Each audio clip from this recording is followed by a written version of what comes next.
Are we live? You're live. We're live. Hi. Hi. We are live. We're live. Hey guys, I am Mandy Hale. And I am Melissa Radke. And I'm not going to introduce myself because I'm actually going to introduce this firecracker right here. This lady who I've been reading about, and I'm so excited to actually read her first book, which is called Eat Cake, Be Brave. And I love cake, so See, we're already off to a good start. Yes, any excuse to eat cake, you count me in. You're a video blogger, which is vlogger. Vlogger. Get it right. See, no, Video blogger is vlogger. I'm so clueless. I actually want you to give me like a tutorial after this because I have not tapped into the vlogging landscape. Trust me, I don't know if I'm the one that you want to give you a tutorial on anything in life. I mean, millions of people are watching her videos. She's being completely humble right now because I've 57 million people have seen her video. Yeah, it's pretty stupid. I had a video go viral. I've had several at this point. Yeah. I think I kind of know the magic ingredient, maybe. Yeah. And so the first one that I ever put out went viral, has 100 million views today. Goodness gracious, that's insane. I know. So yeah, you know what you're doing. You definitely know what you're doing. Your first book just came out in July, Be Brave, or Eat Cake, Be Brave. Yes. And you used to live here in Nashville. I'm a native Nashvilleian, but now you're back in your hometown of Texas, correct? I lived here 16 years. Yeah. That's a long time. I mean, at 16 years, you're like, I might as well just stay, you know? Yeah, But we had children, and so I moved back to my hometown where my parents were, where my kids could be raised around family. Yeah. That was important to me. Makes total sense. I'm very close to my family. Now, do you like the term mom blogger, or do you sort of? I know some people don't like to be kind of put in that box. So how do you feel about well, keep in mind that the term mom blogger has brought me to this point. Yes. I mean, I've just released my first book. Some exciting things are happening in my career. Right. So how can I complain? Right. You know what I'm saying? Yes. I think I'm more than that. Yeah. You know. Absolutely. But I don't hate it. I'm totally fine with it. Okay. Very cool. Yeah. But anyway, are you done Well, I raving also about just me? read that you have a TV show. Is this? Yes, Mandy. Don't give away all my secrets just yet. Yes. Okay. We'll hold some of your secrets. Yeah, but you are right, and we will get to that. Okay. For sure. But yes, y'all, if you can't get enough of this on Facebook, I'm coming at you on your TVs. I know, you're welcome, America. Or either my apologies, America. I'm not exactly sure which. We'll see. But I'm excited because I'm here with Mandy Hale. So here's the deal. When you invite like authors in, you have like the beginning author who's just starting out, and then you have the pro author, like who has all the knowledge and wisdom. Guess which one of those I am? This one right here, this is going to be her fourth book, and she's my kind of girl. You have the not catchphrase, nickname, I guess is what the single woman. It's sort of my alter ego. How I always did that say come like about? I go into a phone booth like Superman and whip around and go And from her Mandy blonde hair comes out. to the single woman. It came about as actually a fluke. I started writing a blog 8 years ago. As you know, the blogging world was a whole lot different back then. Yes, it was. But I wanted to be the single lady because that was when, the Beyonce song was super popular, and that name was already taken. So I called myself the single woman on Twitter to start So was that the name of your blog? It did not start off that way. Okay. It started off I was just writing an unnamed blog, and then Twitter sort of determined my fate. And then what was funny though, funny little, I guess, epilogue to that story is a couple of months after I named myself the single woman on Twitter and sort of created this brand unknowingly, I went out to my car and my license plate, I noticed the last 3 letters of my license plate were TSW. Shut your mouth. Just totally by accident. So, are you kidding me? And I kept that, like, to this day, I'm like, I can't ever change my license plate because it was kind of, sometimes I think fate knows who we are before we do. Okay, y'all, and that's God weird. knows who we are before we do, so, yeah. That's really crazy. Yeah. How awesome. I That's love exciting. little moments like that. That's, I guess, because then okay, I'm doing something wrong. I mean, you know what I mean? It makes it's kind of like a little God wink to let That's you know exactly that what I was going to say. My mother Yes. always used that phrase. She I always love used to that say, that's a phrase. little God wink. So Yeah. that's exactly what that was. Yeah. But Mandy is on her 4th book, You Are Enough, which I actually just told a girlfriend about this morning. I'm like, I think this book might be for you. It's going to, and I love the subtitle, Heartbreak, healing and becoming whole. Yes. I mean, I'm on a book tour right now. And I'm going to tell you what. Yeah. Broken women Yes. everywhere. Yes. There are broken. That's not a slight to women or anything like that. No, I mean, hey, I think we're all a little broken. We are all a little bit broken and in need of God's repair. And so I think I love your subtitle as much as I love the title of your book. Thank you. So, but there's a million questions I want to ask, and I want to follow the rules. Mandy, are you a rule follower? Not really. Oh my God, I'm not. I don't either. think I would be here if I was Sweet mercy, we should have not ever become friends because I'm not a rule follower, and they've given us rules to go by, and I'm like, let's just do whatever we want.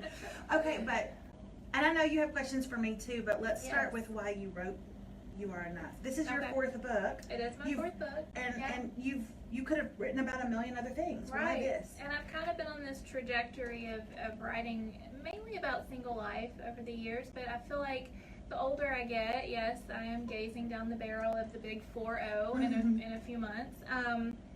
The more that I really just want to write about life and struggles and the common themes that we all have, whether single or married.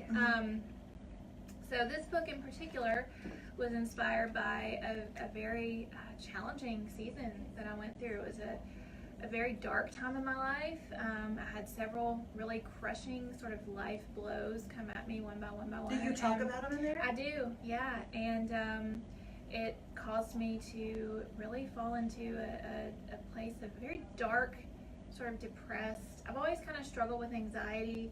I've been very open about, moments of situational depression I've had in my life, but this was a very intense, truly clinical depression that I fell into. And my journey going through that and talking about how, God and an amazing support system and therapy and friends and a lot of prayer, brought me out of that season.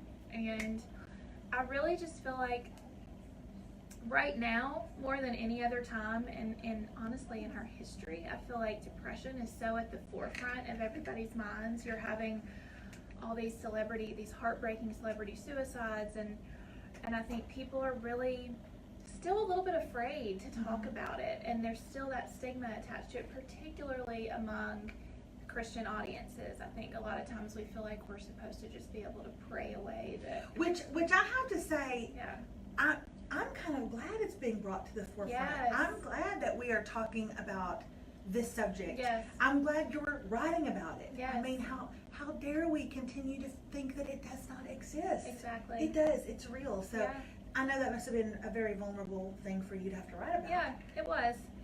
But at the same time, it's always been, I've found that in moments of my life the moments where I was the most fearful to write about something are usually the moments that people can relate to the most. I have found that too. So that's a perfect segue. The very things we want to cover up the most are the very things people need to hear. And that people relate to, which I think so many people are going to relate to your book, and I would love to hear about the inspiration behind. Well, I'll tell you this. I am not gazing down the barrel of 40. I already passed it with flying colors, my friends. I would have never guessed.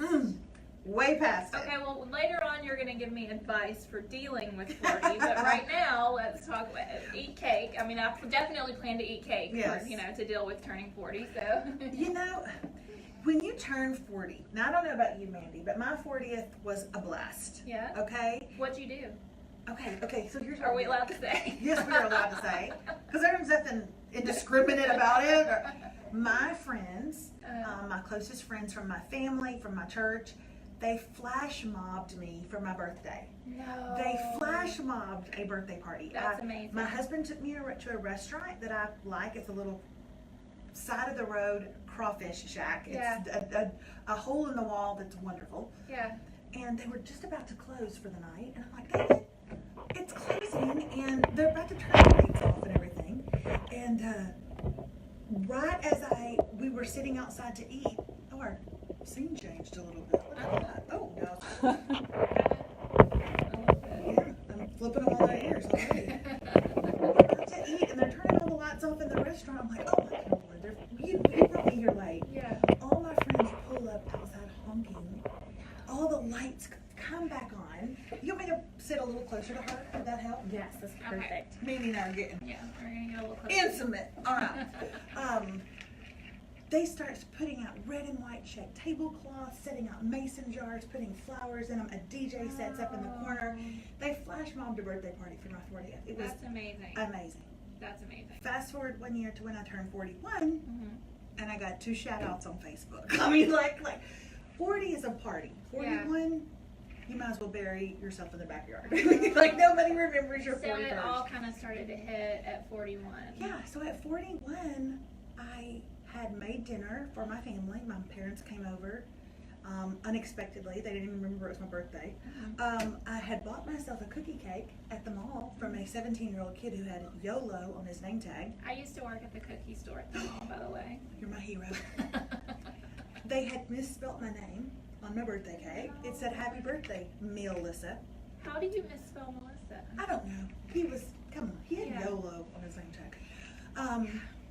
But I was leaning over that cake about to blow out the candles, and my children, who are both adopted, because after 12 years of infertility, we adopted 2 children, they start fighting about my wish.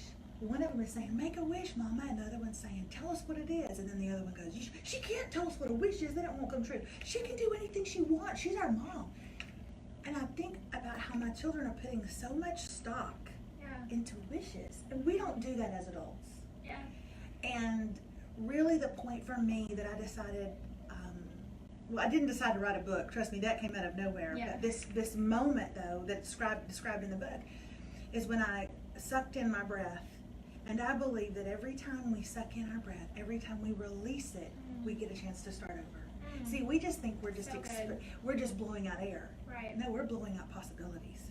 We're blowing out a chance to, for new grace, new mercies, new things. And I exhaled and I blew out those candles and I made a wish to be brave because I looked at my daughter and I thought, that is the bravest child I've ever seen. Wow. How dare I not live up to her expectation? I mean, how dare I live a cowardly life? Yeah. And after 16 years of trying to make it in the music business in Nashville, and 16 years of Nashville telling me, you can sing, but you don't look good enough. I had a producer tell me one time, "Melissa, it's a shame you can sing that way, girl, because people just don't buy ugly." Yeah. That's what I lived with for 16 years. That begins to wear on a woman. And I was living and walking and moving and breathing under that oppression and under those scars and those words and that rejection. And in an instant that I blew out those candles, I made a wish to be brave. I made a wish that for 12 months, that's it, just 12 months, I would say yes for 1 year to everything every opportunity, everything that scared me or made my heart race or made my palms sweaty, I would say yes. And in that 41st year of my life, my entire life changed. Wow. It changed my life. And this book is living proof, but it's the story of how all the years of my life led up to that 1 year that changed it. I love that. And well, first of all, you're beautiful, so whoever was telling you otherwise is crazy. Idiots. But that's what we're calling them on this FaithWords channel. But I love that I feel like in both of our journeys, we're both carrying around separate burdens of, with you, it was, trying to live up to the standard in the music business. With me, it's like, I'm 40 and I'm almost 40 and I'm still single. It's never happened for me. Like, here's my secret shame. I obviously, on the outside, it's, it just hasn't been the right timing or I haven't met the right one. But on the inside, it's like, I'm inherently flawed, there must be something wrong or broken with me that I haven't found this right fit for me, and that everyone else is falling in love and it seems so easy. So I feel like we have like a really, even though you're married, I'm single, I feel like we have that, that common thread. That something inside of us is not good enough. Right. So what changes did you make? I mean, how do you convince yourself that if you wrote a book called You Are Enough, you clearly have to believe this. You clearly, please tell me, do not think that you are inherently flawed. How do you reconcile this? I think that we all have those days where, and I even wrote this in the epilogue of the book, the journey to enough is never over. I think it's an everyday thing. You have to wake up and remind yourself. And I actually got this tattoo, which if you notice, They were nice enough to recreate my FaithWords, recreated my tattoo on the cover of the book, which I thought was really cool. Yes. So I think, this is my reminder to myself every single morning when I wake up. I think sometimes we actually need that tangible reminder. And for me, the book really kicks off it was this, this huge life-defining moment for me and my family. My brother-in-law was in a near-fatal car accident, and he actually lost his right leg. And it sort of defined time for my family and I, before the accident and after the accident. And so it was at that moment for me that really started the journey. And what I found, going through this journey was that sometimes it gets darker before it gets lighter. And sometimes sometimes you literally have to hit that rock bottom to kind of springboard your way back up. And so that was really kind of like this catalyst for change in my life. Even though I didn't realize it at the time, it was shaking up and rearranging and changing everything in my life. It was, a week or two later, I left my first publishing company.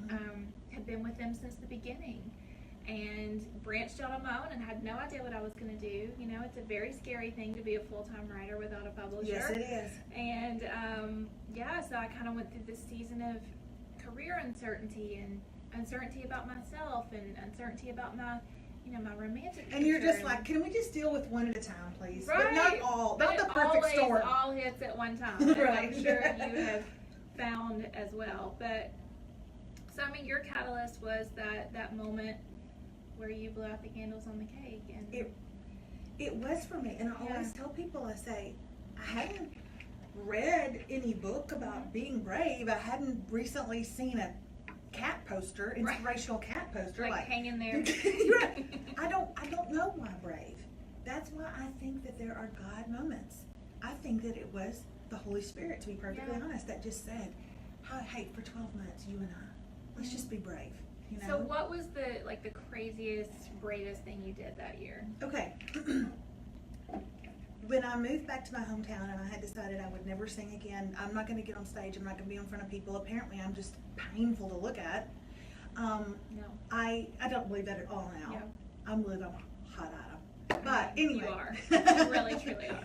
And I certainly had a husband who poured that into me, who told me repeatedly how much I was worth and loved and beautiful. He is the one who said, okay, if you're going to have a year of brave, start putting videos on the internet. I was like, David, that's the dumbest, most shallow thing I've ever heard.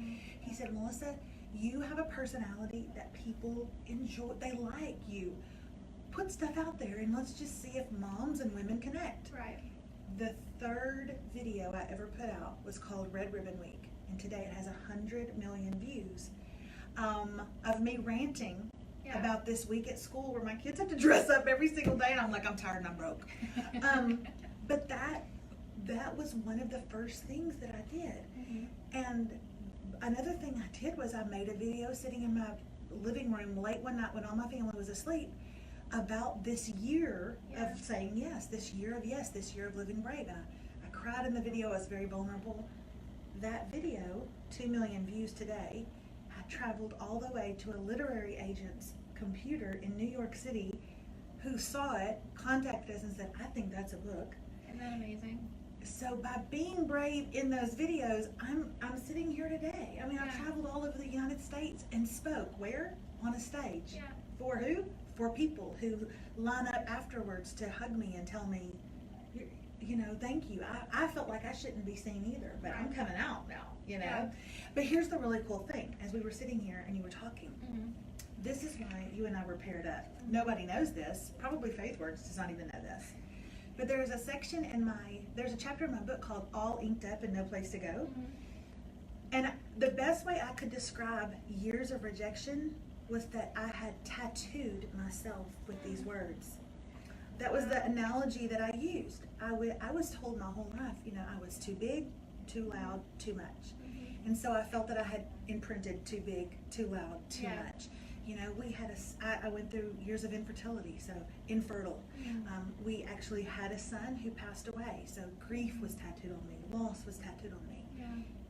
And I decided in those 12 months, those are not the words God called me. Those were never the words God called me. this was the word God wanted tattooed on me always. And now you show me that, and I'm literally like, well, I got to get me one of those. Well, hey, we can have matching tattoos. I got to get me one of those. I'll go with you. Yeah, I mean, we were never meant to live under that. No. We were meant to live enough. Right. And meant to live not just full, but abundant life is really what he's called us to. So, anyway. Quick story, the total side note, but it's funny because your literary agent, how your book came about. My first book came about because my then publishing company found me. They were looking to see who Kim Kardashian, now Kim Kardashian West, was following on Twitter. And I just happened to be like one of the 100 people who she was following at that time. Kim Kardashian follows you on Twitter? No, not anymore. I blame Kanye. She unfollowed me. I firmly believe. Kanye, you know you're watching this right now. I firmly believe that he Kanye'd that situation. He didn't want her following, the single woman. I'm kidding. I have no idea why she was following. But she is indirectly responsible for me even being sitting here right now. That is nuts. Is that not insane? That is crazy. I mean, it's okay, crazy. And also in your background, worked with Oprah? What is that about? I did, yeah, and that again came about as a result of social media. I ended up it was actually on my vision board. I believe in laying out our goal, my goals and putting them there where I see them every morning and every night. And I had written on my vision board, I will work with Oprah. Oprah's just always been a personal hero of mine. I love how she carries herself. I love the dent that she's made in the universe. I love the difference that she makes in people's lives and the positivity that she spreads. And ended up connecting with one of the producers for they work for OWN, which was then a brand new network, on Twitter. And me and this producer became buddies, and she ended up inviting me to be part of a very small team of bloggers that sort of went along with Oprah on a couple of her. She was doing this Life Class the Tour event. There was one at Radio City Music Hall in New York City, and then one in St. Louis, and we got to go and kind of be her VIP press corps, so to speak. We were Are you kidding me? Covering the event and tweeting about the event, and obviously getting to be just getting to be there. And we did get to meet her, which that was one of those moments where you feel like it's so surreal. Time stops. It's like, really, is this really Oprah? Am I? And so, was she gracious? She was amazing. Honestly, I can report that everything that you ever hoped that she would be, she is. And what was amazing too, before she even went live at one of her Life Class events, she gave this whole speech to the audience about, there's been a lot of questions about my faith, and because a lot of people say she's too new agey or too this or too that, and she said, I want to clear it up right now. I believe in Jesus, and he is my savior, and I believe in spreading light and positivity, but this is where I am in terms of my faith. So, yeah, that's always good to that hear. was really incredible too. Total side note, like going off on our Oprah rabbit trail here. But I know, but it's probably a bunch of women watching. We all like these kind of things. But it's nice when you meet someone who's one of your heroes, and they end up being like everything that you hoped that they could ever possibly be. That's really cool. Yeah. That's really cool. Well, okay, so you were saying that social media did these things. So my mother once said, I don't want you doing that stuff on social media, Melissa Page. Social media is going to be the ruinization of the world. Well, first of all, my mother, if you're watching, we're here because of social media. Yes. And if you thought that was the ruinization of America, ruinization. Is that a weird word? I don't think it is, but I think it should be. It is now. I'm on board with this. If she thought that was the downfall of society, she did not know that my family is coming to USA Network. Yeah, that's the downfall of society. So I want to hear about this. Tell me about this TV show. I literally have the TV show today because of that silly red ribbon video. Okay. A production company saw it. They found me interesting. They came down and spent a couple of days with us, and one thing led to another. We made a sizzle reel, which is about 4 minutes long. They shopped it to several different networks, and USA snatched us up. That is wild. And we start filming our show on August 20th, and it will air in the fall, probably November. And here's the cast of characters. Are you ready? Me and my husband, and Remy and Rocco, not 12 and 9. Okay. And my mom and my dad, and my Aunt Melba Joy. Oh, now, is that a Southern name or what? That's a Southern name. Melba Joy. Here's Melba. She is a widow. She's been a widow for 5 years. She needs to date, but she won't do it. And she is very, very dirty. but she doesn't know it. Like, she says horribly obscene things, and we're like, oh, that's not what that means. And she's like, what? Yes, it does. And we're like, oh, no, don't say that anymore. No. Okay. It is just like she's very naive. And that's your characters, and it's going to be a lot of fun. It's just my big, loud Southern family. Well, if she needs any online dating tips, I am your girl. I am sort of... Have you ventured out into those waters? Girl, yes. There's a reason why she's still single. She said, the whole swipe right, swipe left culture is no. Yes, this is live TV, ladies and gentlemen. There, we're gonna sell this book. See, it just needed more. That's what it was. It needed, hey, we need to get the title out there. Okay, but listen, I have a great idea for you, for your next book. Swipe left, swipe right. That needs to be the title. Okay, I'm not kidding. On the way here, I was thinking about, because I have like two kind of ideas for what I want my next book to be about. That has been increasingly, I feel like I need to write a book about online, like advising people in this modern world of dating. Absolutely, you just confirmed that. Absolutely, you do. We just had like a confirmation. Because here's the deal: my cousin is married today to a wonderful man. He was a widower. His wife had passed away of cancer. He had a daughter. Precious, precious man. Too shy to venture out much, but his counselor made him, and they met online, and they are happily married today with more children. It can be done. Yes. But you got to have some knowledge about how to do it, and you've got it. And I feel like I have this very hard earned.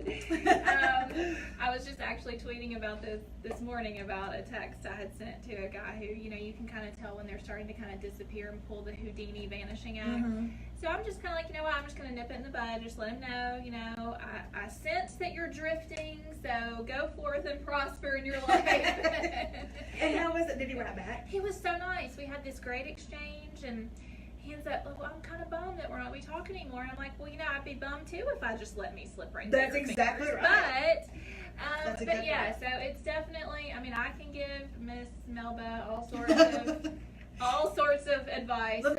First of all, about 10 minutes with her, you'd be like, okay, just stop talking. Just stop talking.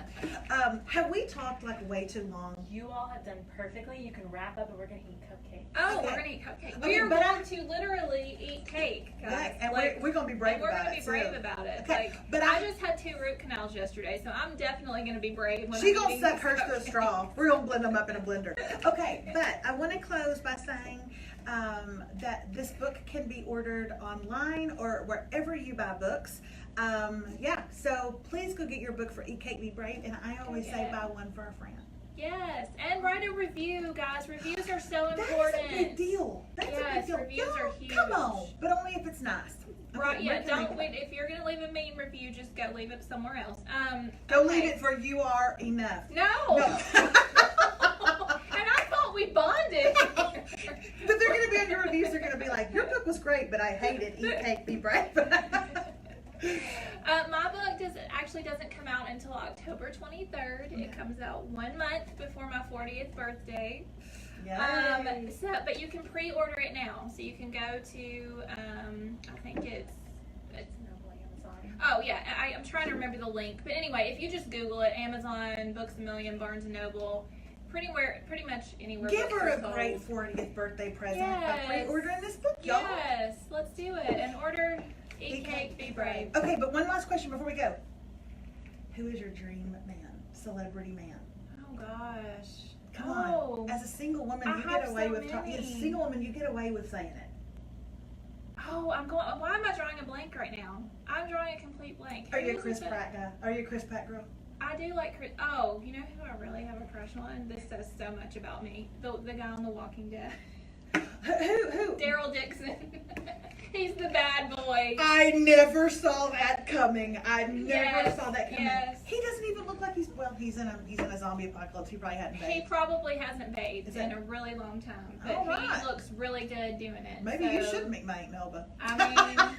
There it is, ladies and gentlemen. He has a girlfriend, so it's Donnie Wahlberg was my original. Okay, we gotta shut this down.